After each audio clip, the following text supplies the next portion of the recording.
नमस्कार, मी सुप्रिया नवीन एका ब्लॉगमध्ये आपलं मनापासून स्वागत करते। तुम्हाला आजचा दिवस सुखाचा, आनंदी आणि आरोग्यदायी जाओ। तुम्ही जी काही स्वप्न पाहिली असतील ती सगळी स्वप्न तुमची पूर्ण होत। त्याचबरोबर शुभ सकाळ सर्वांना। सकाळची वेळ आहे आणि सकाळचं बघा हे 6च्या आसपासचं टायमिंग असावं, 6 पावणे 6 वाजले असतील। वार आहे शनिवार आणि शनिवारचा व्हिडिओ ताईंनो तुम्हाला येत आहे, जरा लेट येत आहे व्हिडिओ, तर त्याचं कारणही मी तुम्हाला पुढे सांगते। व्हिडिओ कंटिन्यू करा। तर सकाळी सकाळी नेहमीप्रमाणे ना आपली अन्नपूर्णेची पूजा, तुळशीला पाणी घालणं, सडा रांगोळी हेच काम माझं चालू आहे। आणि आता बघा एका बाजूला मी चहा ठेवलेला आहे आणि एका बाजूला मॅगीचं जे पॅकेट आहे, म्हणजे मॅगी शिजायला घातलेली आहे। तर ना एकाच पॅकेटची मॅगी करायची होती ताईंनो आणि माझ्या लक्षातच नाही मी 2 पॅकेटची मॅगी जी आहे ती शिजायला घातली। तर कधी कधी असं होतं ताईंनो, थोडंसं ना माझं हे माइंड डिस्टर्ब झालेलं होतं काही गोष्टींमुळे। तर तुम्हाला मी सांगते जसं की बऱ्याच दिवस झालं की आपलं एक जे काम आहे तर ते अडकलेलं आहे। म्हणजे ना बघा माझं आपण यूट्यूब जेव्हा स्टार्ट करतो तेव्हा बरेच क्रायटेरिया जे आहेत ते आपल्याला कंप्लीट करावे लागतात। आपण धडपड करत असतो आपल्या चॅनल ग्रो होण्यासाठी, ह्या सगळ्या गोष्टी। तर त्याच विचारांमध्ये मी होते आणि बरेचसे जे क्रायटेरिया जो आहे तो मी कंप्लीट केले। पण माझं ना गुगल ॲडिसन, म्हणजे आता जे यूट्यूबर असतील त्यांना माहिती आहे, तर आपलं गुगल ॲडिसन म्हणजे गुगल पिन येतो, तर गुगल ॲडिसन आयडेंटिटी व्हेरिफिकेशन ना खूप वेळा फेल झालेलं आहे। आणि त्यातून मग काय होतं, आपलं जे मॉनिटायझेशन जे आहे तर ते ऑफ होऊन जातं, म्हणजे डिमॉनिटाईज होतो चॅनल आपला। तर तसंच माझं झालेलं आहे, त्यामुळं बघा व्हिडिओवर ॲड वगैरे लागत नसतील तर हा प्रॉब्लेम झालेला आहे। बरेच दिवस या प्रॉब्लेमचं सोल्युशन ना मी काढते, म्हणजे शोधत आहे। बऱ्याच यूट्यूबर्स लोकांशी मी कॉन्टॅक्ट केला, तर म्हणजे हेच सगळे प्रोसेस चालू आहे। तर मला म्हणजे कोणालाही असं वाटेल की आपण ज्या क्षेत्रात काम करतो आहे, म्हणजे जे आपल्याला आवडतं ना ते तर काम आपण मनापासून करतो, पण त्या कामामध्ये ना आपल्याला कुठंतरी 4 पैसे मिळावे किंवा कुठंतरी म्हणजे आपले इन्कम थोडीफार चालू हवी असं आपल्याला वाटत असतं।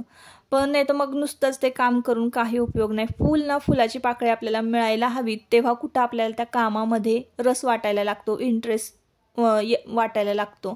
तर असंच माझं झालेलं आहे। म्हणून बरेच दिवस झालं बघा तुम्हाला माझे व्हिडिओ व्यवस्थित म्हणजे रेग्युलर येत नसतील, त्याचं हेच कारण आहे ताईंनो।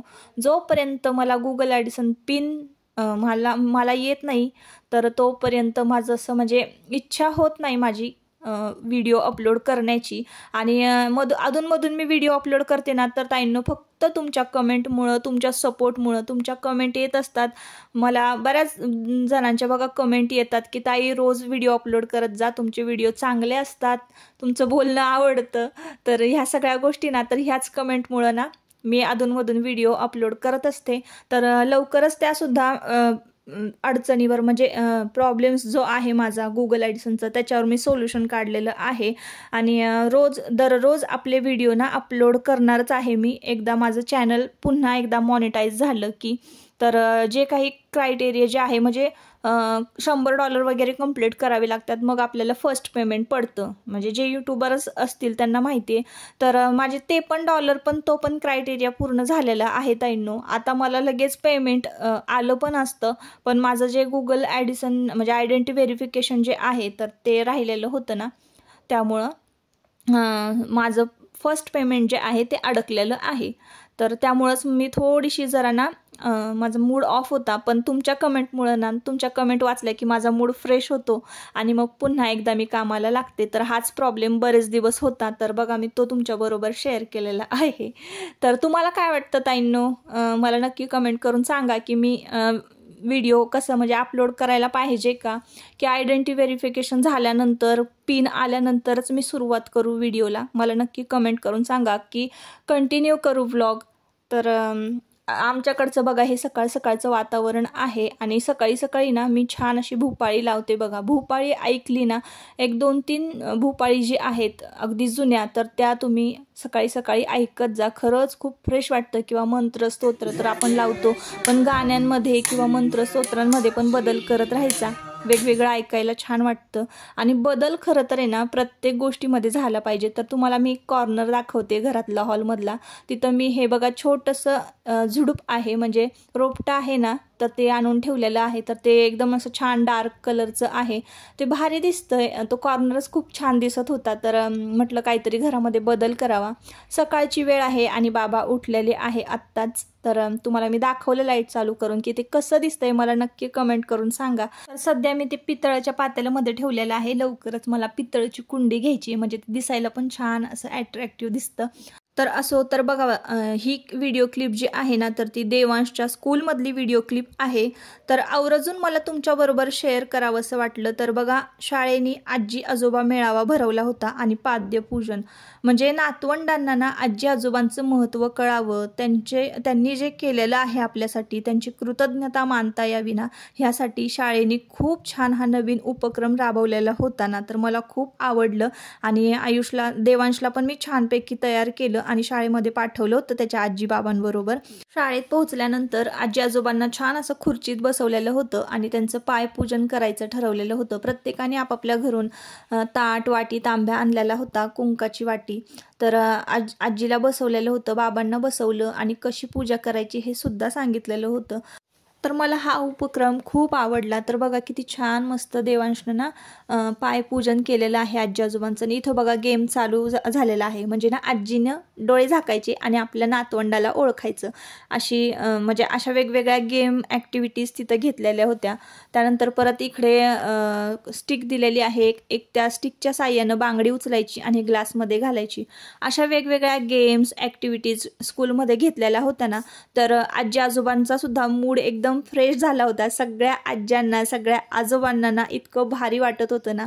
तर कधीतरी ना असं कामातनं वेळ काढून स्वतःसाठी जगणं, म्हणजे नातवंडांबरोबर खेळणं, ह्या सगळ्या गोष्टी ज्या आहेत ना, तर त्या अनुभवायला आजच्या म्हणजे आजी आजोबांना म्हणजे अनुभवल्या होत्या त्यांनी. तर त्याच्यामुळं ना त्यांचा जो मूड आहे ना, तो सगळा फ्रेश झालेला होता. म्हणजे आपण बघा रोजच्या आयुष्यामध्ये जगत असतो, आपल्या जीवनामध्ये वेगवेगळे टेन्शन्स आपल्याला असतात आणि अशा गेम वगैरे ॲक्टिव्हिटीज आपण आवर्जून करत नाही, घेत नाही. तर शाळेच्या माध्यमातून किंवा अशा वेगवेगळ्या जे ग्रुप असतात त्यांच्या माध्यमातून जर असे खेळ घेतलेत ना या लोकांसाठी, तर त्यांनासुद्धा खूप छान वाटतं, खूप हॅपी वाटतं.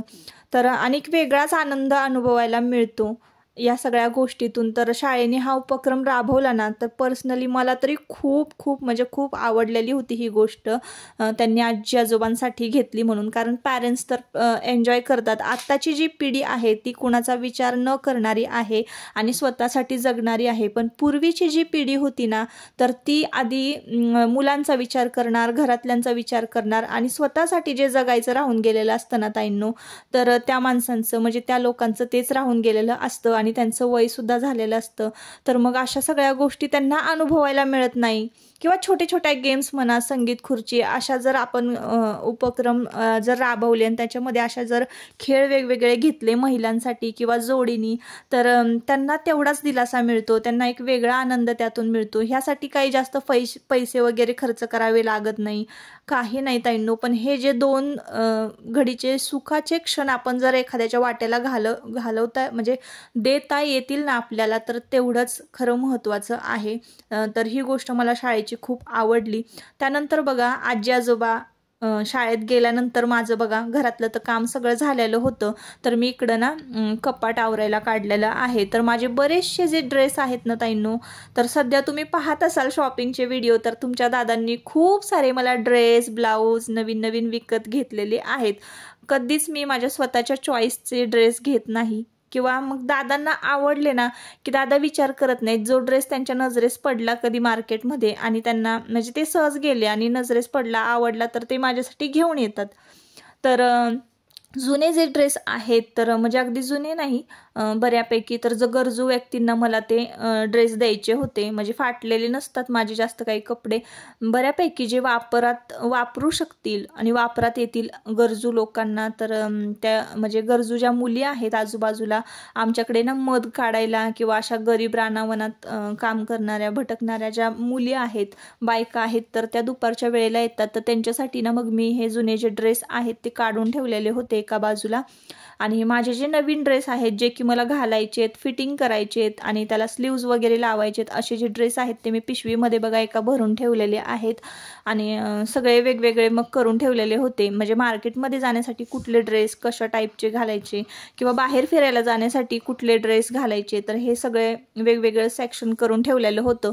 आणि डेली वेअरसाठी कुठले ड्रेस, तर तुम्ही पाहत असाल मी तर साडीच घालते कधी कधी. साडी ड्रेसमध्ये एवढं काही वापरण्यात येत नाही तर ड्रेस जास्त वापरण्यात, तर त्याच्यामुळे वेगवेगळे फक्त सेक्शन करून ठेवलेले होते आणि जुने जे ड्रेस होते ते बाहेर काढलेले होते आणि जे फिटिंग करायचे होते ड्रेस ते वेगळे काढलेले होते. नंतर कुठं बाहेर आपण फिरायला जातो किंवा फॅमिली ट्रिप वगैरे काढतो तर तेव्हा वापरायचे ड्रेस आहेत, कपडे आहेत ते माझे वेगळे आहेत, ते मी घरी वापरत नाही. म्हणजे जसं की जीन्स वगैरे आपण कुठं घरी घालतो आणि मार्केटमध्ये जाताना तर थोडी जीन्स घालू शकतो, तर ह्या जीन्स स्कर्ट वगैरे हे जे ड्रेस आहेत ना तर ते वेगळे काढलेले होते आणि ते मी बॅगमध्ये भरून लॉफ्टवर टाकून देते. ते मी कधी वापरतही नाही. मग परत कधी एखाद्या वर्षी, मग पुढच्या वर्षी जर समजा फिरायला जायचं असेल, दरवर्षी ट्रिप काढतो आम्ही, पण मग जायचं असेल तर मग ते ड्रेस वापरायला काढतो. तर असं मी वेगवेगळं सेक्शन करून ठेवलं होतं कपड्यांचं. नाईट ड्रेस वेगळे, गाऊन वेगळे, तर खूप सगळे जे कपडे होते ते सगळे एकत्र झालेले होते, नवे जुने. तर तेच मग बघा मी हे केलेले आहेत, काढलेले आहेत बाहेर. तर आता हे बघा, हे व्हॅक्यूम क्लीनर आहे. व्हॅक्यूम क्लीनरची पण मला बऱ्याच जणांनी विचारलेलं आहे कसं आहे व्हॅक्यूम क्लीनर, तुम्ही कसं वापरता, कसं यूज करता. तर अगारो ब्रँडचं हे जे व्हॅक्यूम क्लीनर आहे ना ताईंनो, तर ते मी बघा 1600 रुपयाला फ्लिपकार्टवरून घेतलेलं आहे. तुम्हाला जर हवं असेल तर मी नक्की लिंक या व्हिडिओच्या डिस्क्रिप्शनमध्ये देईन. तर मला तर खूप छान अनुभव आलेला आहे. आपले पडदे जे आहेत, कर्टन्स आणि हे सोफा, तर एकदम मस्त छान क्लीन होतो यानं आणि कानाकोपऱ्यातली सुद्धा घाण निघते. आणि शिवाय बघा असं कपाट वगैरे जर मला स्वच्छ करायचं असेल, कानाकोपऱ्यात जर म्हणजे कपाटाचे जे दरवाजे आहेत त्या कोपऱ्यांमध्ये जर धूळ जाळी जर जाऊन बसली असेल आणि आपल्याला ते कापडाने स्वच्छ करता येत नसतील तर आपण हे व्हॅक्यूम क्लीनर वापरू शकतो. तुम्ही बाजूलाच बघत असेल दादांचं कपाट आहे, तर दादांचं कपाट मी 2 ते 3 वेळा आवरलेलं आहे, तरी सुद्धा त्यांना असाच पसारा असतो. त्याच्यामुळं त्यांच्या कपाटात कपडेच ठेवायचे नाही असं मी ठरवलेलं आहे. मग त्यांच्या कपाटामध्ये मी माझे कपडे अजिबात ठेवत नाही. माझं जे हे कपाट आहे लोखंडी कपाट, तर तुम्ही पाहत असाल तर ते माझंच आहे. फक्त माझेच कपडे, माझेच ड्रेस, साड्या सगळं माझंच त्यामध्ये राहतात, म्हणजे ज्वेलरी वगैरे. तर पर्स जे काही आहे ते माझं एकटीचं कपाट मी सेपरेटच केलेलं आहे. आणि आशू, देवा आणि तुमच्या दादांचं कपाट जे आहे ते लाकडी कपाट तुम्ही एका बाजूला पाहत असाल तर ते मी वेगळं ठेवलेलं आहे. लवकरच बेडरूमचं सुद्धा फर्निचर मला करायचं आहे, तर तुम्ही पाहत असाल अगदी तोडकं मोडकं फर्निचर झालेलं आहे. तर आता लवकरच ते पण चेंज करायचं आहे.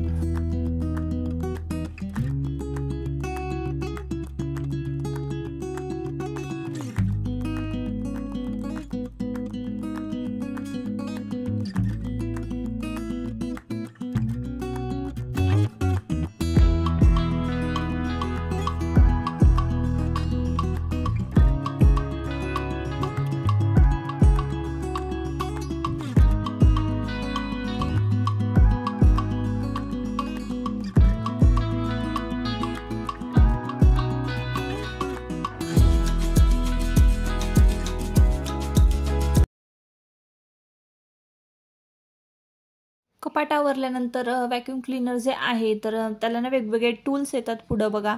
तर लांब कुठे बघा आपल्याला हात घालायचा असेल तर अशा पद्धतीची बघा पाईप येते.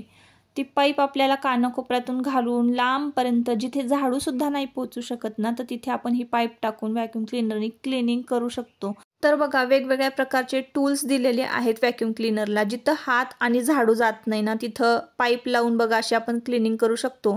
तर कपाटाच्या पाठीमागे ना एका कोपऱ्यामध्ये मला झाडूसुद्धा घालता येत नाही, म्हणजे झाडूसुद्धा जात नाही तिथे. तर तिथे बघा मी ही पाईप टाकून ना मागचा जो काही कचरा आहे तो व्हॅक्यूम क्लीनरने काढून घेतलेला आहे. अगदी मी झूम करून तुम्हाला व्यवस्थित सगळं मी ताईंनो दाखवलं असतं, पण तेवढासा वेळ माझ्याकडे नाही आहे क्लिनिंगसाठी, कारण मी खूप सारी कामं दिवसभरात केली आहे आणि कपाटावर कपाटावरनं तर कपाट ताईंनो मी तुम्हाला 2 ते 3 मिनिटांमध्ये हे शूटिंग जे दाखवलेलं आहे ना, मला हे सगळं काम करण्यामध्ये संपूर्ण दिवस माझा गेलेला आहे. कपडे सगळे वेगवेगळे काढा, नवे जुने सगळं हे करा. त्याच्यामुळं मी तुम्हाला अगदी झूम करून व्यवस्थित व्हिडिओ दाखवत नाही. एखाद्या व्हिडिओमध्ये मी तुम्हाला सगळं व्हॅक्यूम क्लीनरची क्लिनिंग कशी होते, ते पकडायचं कसं, सगळं मी व्यवस्थित सांगेन. तर कपाटाखालचा जो काही कचरा होता ना, तो मी सगळा काढून घेतलेला आहे आणि आतमध्ये कपाटसुद्धा खूप छान पद्धतीनं क्लीन झालेलं आहे. जरा ते मी तुम्हाला झूम करून जर दाखवलं असतं ना, तुम्हाला पण कळालं असतं. असो, आता माझं कपाट वगैरे सगळं क्लिनिंग सगळं झाल्यानंतर थोडासा संध्याकाळचा वेळ होता ना, तर म्हटलं चला वॉशिंग मशीन जी आहे ती सुद्धा क्लीन करून घेऊया. जे काही आपले घरामध्ये गॅजेट्स आहेत, म्हणजे जे की आपल्याला काम करण्यासाठी हेल्प करतात, तर ते आपलं रोजचं काम करतातच. पण आपल्याला ना दिवसातून महिन्यातून एखादा दिवस तरी असा येतो की त्यांना क्लीन करायची खरंच खूप गरज असते आणि त्यांना जर नाही ना क्लीन केलं तर मग आपली कामं होत नाहीत. तर तसंच वॉशिंग मशीनचं झालेलं आहे ताईंनो. महिना झालं मी क्लिनिंगच केलं नव्हतं आणि महिन्यानंतर मला वाटतं 2-2.5 महिने निघून गेले असावेत, मी वॉशिंग मशीन क्लीनच नाही केलेलं. तर पाठीमागे नळ वगैरे खोलून संपूर्ण नळाची जी जाळी आहे ती क्लीन वगैरे करावी लागते. आतून सुद्धा क्लीन करावं लागतं. वॉशिंग मशीनचा जो टब आहे तो सुद्धा क्लीन करावा लागतो आणि ह्या जर गोष्टी आपण वेळच्या वेळी नाही केल्या तर कपडे अजिबात निघत नाहीत ताईंनो. जसं की आपण बघा हाताने कपडे धुतो. आता आपण हाताने कपडे धुतो तर आपण रोजच्या रोज आपला टब जे आहे, ब्रश आहे, तर ते धुवून टाकत असतो ना, तर त्याच्यामुळे आपले कपडे स्वच्छ निघतात. पण काय होतं, आपण जर वॉशिंग मशीनमध्ये कपडे धुणार असू ना, तर वॉशिंग मशीनमध्ये तर कसं टब वगैरे वॉशिंग मशीनमधला क्लीन असल्याशिवाय आपले कपडे स्वच्छ निघत नाहीत. तर वॉशिंग मशीनचा एक जो पार्ट आहे तुम्हाला बघा दिसत असेल एका बाजूला, तर तो सुद्धा खूप मळलेला असतो ना, तर तो सुद्धा आपल्याला स्वच्छ करायचा असतो. तर आमच्याकडे जे वॉशिंग मशीन क्लीन करायला किंवा रिपेअर करायला जे दादा येतात ना, त्यांनी मला सांगितलं होतं की वॉशिंग मशीनचे जे होल आहेत, म्हणजे खालचे स्टीलचे होल नाहीत बरं का ताईंनो, खालच्या बाजूला बघा प्लॅस्टिकचं पार्ट आहे जो, तर तिथे ना मला त्यांनी हे हार्पिक टाकायला सांगितलं होतं आणि हार्पिक टाकलं ना, त्यानंतर म्हटलेत की ते खालचे जे होल आहेत तर ते सगळे मोकळे होतात आणि ते एक मशीनचा जो पार्ट आहे जाळीचा, तर त्यावर पण मी भरपूर असं बघा हार्पिक टाकलेलं होतं. तर हार्पिकनी जे काही म्हणजे क्षार आहे पाण्यातले, क्षाराचे जे डाग आहेत ना, तर ते कमी होतात, लूज होतात, बऱ्यापैकी ते स्वच्छ होतात बघा ताईंनो. तर त्यामुळं मी त्या हार्पिकमध्ये भिजत ठेवलेलं होतं आणि मग बाकीची वरवरची जी काही क्लिनिंग आहे, म्हणजे काचा वगैरे पुसणं, तर हे सगळं करून घेतलेलं होतं. तर काचांवर पण बघा बाथरूममध्ये जेव्हा कलर काम चालू होतं ना, तेव्हा त्या कलर कामवाल्यांनी ना म्हणजे असं कपडा वगैरे मशीनवर किंवा पेपर वगैरे टाकायला पाहिजे होता, तर टाकला नाही. तर बारीक बारीक तुम्हाला डॉट मशीनवर दिसत असतील ना, तर ते कलरचे डाग आहेत ताईंनो, कलर उडालेला आहेत. आता हळूहळू थिनर वगैरे टाकून मी ते मशीन क्लीन करण्याचा प्रयत्न करणार आहे. पण कधी कधी अशा चुका होतात ना, ज्या आपल्याकडनं होत नाहीत, दुसऱ्याकडनं होतात, पण त्या आपल्यालाच रिपेअर कराव्या लागतात. तर बघा हाच तो पार्ट आहे जो मी हार्पिकमध्ये भिजत घातलेला होता, संपूर्ण क्लीन केला आणि इतके क्षाराचे डाग होते ना ताईंनो त्याच्यावर, त्यामुळंच कपडे माझे जे आहेत ते व्यवस्थित निघत नसतील. माझ्याकडे बघा एक स्प्रे आहे, त्या स्प्रेनं ना मी टूथब्रशच्या साहाय्याने बघा हा वॉशिंग मशीनचा जो पार्ट आहे तो घासून घेतलेला आहे हार्पिकमध्ये भिजत घालून वगैरे, आणि मग त्यानंतर तो बऱ्यापैकी छान क्लीन झालेला आहे. तुम्ही खाली घाण वगैरे बघत असाल तर प्लास्टिकचा जो काही एरिया आहे त्यामध्येच मी हार्पिक टाकलेलं होतं. स्टीलचा टब आहे आतमध्ये वॉशिंग मशीनला, स्टीलवर जर तुम्ही हार्पिक टाकलं तर तुम्हाला म्हणजे ते रिॲक्शन लगेच हार्पिकची दिसेल बरं का. तर ताईंनो समजून घ्या हा व्हिडिओ आणि मगच तुम्ही माझ्यासारखं वॉशिंग मशीनचं जे टब क्लीन आहे ते करायला जा. मी स्टीलवर अजिबात हार्पिक वापरलेलं नाही आहे. आता तुम्ही बघत असाल मी चोत्याने तो जो टब आहे आतला तो घासते, तर त्यावर मी विम लिक्विड म्हणजे विम साबणात घासणी बुडवलेली होती आणि टब घासून घेते आहे ताईंनो. जसं आपण स्टीलचं भांडं आपलं घासतो त्याचप्रमाणे आतमध्ये स्टीलचा टब आहे ना, तो मी छान असा घासून घेते, जेणेकरून तो टबसुद्धा छान चकचकीत निघावा आणि तो निघाला की आपले कपडे पण व्यवस्थित निघणार आहेत. तर अशा पद्धतीनं ना मी महिन्यातनं एकदा तरी क्लिनिंग करत असते, पण ह्याच वेळेस मला खूप उशीर झाला. आता ज्याप्रमाणे आपण भांडी घासताना टप वगैरे घासताना विम लिक्विड वापरतो, त्याचप्रमाणे विम लिक्विड थोडंसं मी यामध्ये टाकून दिलेलं आहे. आणि तुम्ही टॅबलेट्स बघितलं असाल तर बघा, ब्लू कलरच्या टॅबलेट्स तुम्हाला दिसल्या असतील तर त्या वॉशिंग मशीन म्हणजे टप क्लिनिंगच्या टॅबलेट्स आहे, ज्या की तुम्हाला बघा आता आतमध्ये दिसत असतील. तर त्या टप क्लिनिंगच्या टॅबलेट्स आहेत, तर त्या टाकलेल्या आहेत. आणि बघा तुम्हाला किती सारं काळं पाणी दिसत असेल. तर आता मशीन स्वतःला धुवून घेणार आहे, तोवर इकडे मी दुसरं काम करून घेते. तर ड्रेसचं सेक्शन मी आवरून ठेवलेलं आहे, तर म्हटलं चला हातासारखं साड्यासुद्धा व्यवस्थित ठेवून घेऊया. तर असं ताईंनो, माझ्या तर कामाला काही फुल स्टॉप लागणार नाहीये. तर पण व्हिडिओचा शेवट इथंच करूया आणि भेटूया पुढच्या नवीन व्हिडिओमध्ये. तोपर्यंत स्वतःची काळजी घ्या, मजेत राहा. प्रश्न असतील कमेंट नक्की करा. आणि व्हिडिओ जर आवडला असेल ना तर नक्की आपल्या चॅनलला सबस्क्राईब करा आणि व्हिडिओला लाईक करा. परत पुन्हा भेटूया नवीन एका व्हिडिओमध्ये. तोपर्यंत स्वतःची काळजी घ्या आणि मजेत राहा. Bye bye.